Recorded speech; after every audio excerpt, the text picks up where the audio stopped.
Très efficace contre l'alopécie, la calvitie, la chute de cheveux, efficace pour stimuler la repousse des cheveux, efficace pour faire pousser les ongles.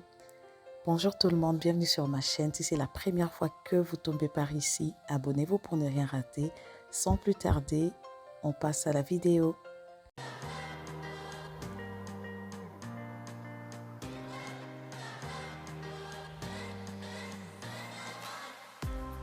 Elle stimule la repousse des cheveux pour gagner en longueur plus vite. Elle favorise aussi la pousse des ongles, des sourcils, des cils. Cette huile ancienne africaine que vous connaissez toutes, mais parfois on ne sait pas comment utiliser cette huile. Aujourd'hui, je vais vous expliquer la méthode la plus efficace d'utiliser cette huile ancienne africaine pour avoir des vrais résultats. Deuxièmement, je vais vous parler aussi des interdictions liées à cette huile, puisque c'est vraiment très important à savoir, surtout pour les enfants et les femmes enceintes. Donc, comme vous venez de le comprendre, notre produit vedette aujourd'hui n'est rien d'autre que l'huile de ricin cultivée anciennement dans notre continent africain, en Égypte plus précisément, en Éthiopie. Il faut savoir que l'huile de ricin fait pousser les cheveux, hydrate, protège, purifie, ça répare la peau. Ça fait pousser les cils, ça fait pousser les ongles, mais il faut vraiment savoir encore comment l'utiliser pour avoir des vrais résultats. La plupart du temps, ça fonctionne pour certaines personnes et pas d'autres. Voici la vraie technique conseillée en image. Premièrement, il faut bien choisir la qualité de l'huile de ricin pour avoir des bons résultats. Ça, c'est très important.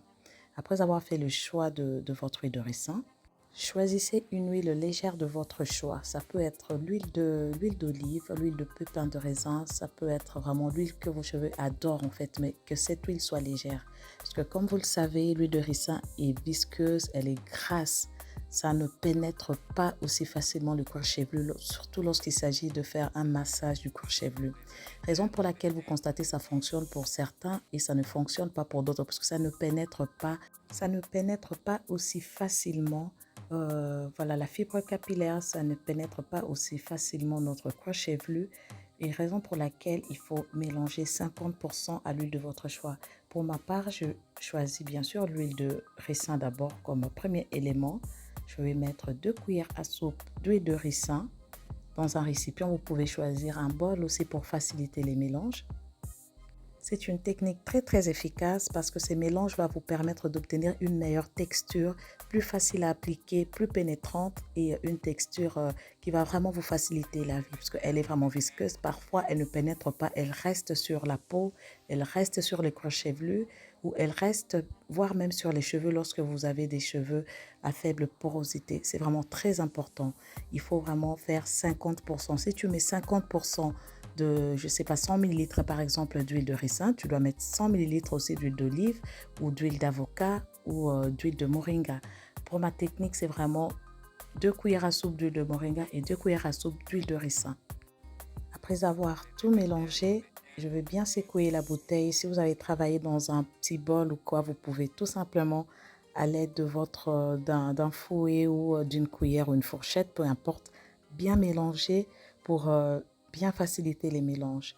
Et vous allez obtenir tout simplement votre huile activateur de pousse en fait, qui va vous aider vraiment contre l'alopécie, contre la calvitie, contre la chute de cheveux. Pourtant, c'est aussi simple que ça pour obtenir des résultats, puisque ça va vraiment vous aider à avoir des cheveux aussi brillants, ça va augmenter les volumes capillaires, ça va vraiment renforcer votre fibre capillaire. Maintenant, je vais vous parler du danger de cette huile, parce que c'est vraiment important à le savoir. Si vous êtes enceinte, je vous recommande vraiment pas d'utiliser l'huile de ricin, parce que je pars toujours par le principe que tout ce qui pénètre notre cuir chevelu peut facilement passer par notre sang. L'huile de ricin de base est un puissant laxatif, c'est-à-dire que ça provoque vraiment des contractions au ventre, surtout lorsqu'on a des problèmes de constipation. L'huile de ricin de pharmacie, justement, est utilisée pour cette cause-là. Mais les Égyptiens, par exemple, à l'époque, utilisaient aussi l'huile de ricin, mais dans le but de déclencher les accouchements chez les femmes. Mais il faut faire attention. Je ne vous demande pas d'aller le faire parce que c'est ni bon pour vous, ni bon pour votre bébé en fait. Elle peut provoquer des contractions parce qu'elle contient l'acide ricinoléique. Cet acide-là, c'est comme un poison, on va dire un peu gentil, mais ça s'accroche aux molécules musculaires du ventre et ça provoque des contractions en fait. Et c'est ce qui explique vraiment l'efficacité son efficacité comme laxatif. Mais ce n'est pas bien pour les femmes enceintes parce que si tu es enceinte, par exemple, tu n'es pas constipée mais enceinte, tu peux perdre ton bébé. Donc, quand on est enceinte, il faut tout surveiller.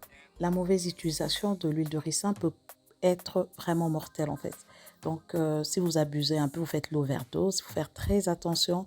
Même l'huile de ricin vendue en pharmacie, c'est vraiment, il faut le savoir, c'est hyper important. Il faut faire très attention parce qu'elle peut être mortelle justement à cause de ce poison gentil dont je viens de mentionner dans la vidéo.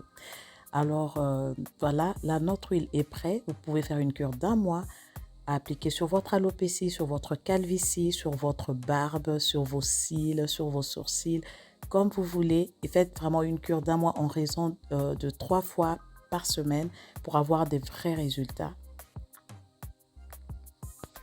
Pour la conservation, rien de plus simple. Vous pouvez simplement conserver votre huile dans un meuble, dans un endroit sec et à l'abri du soleil.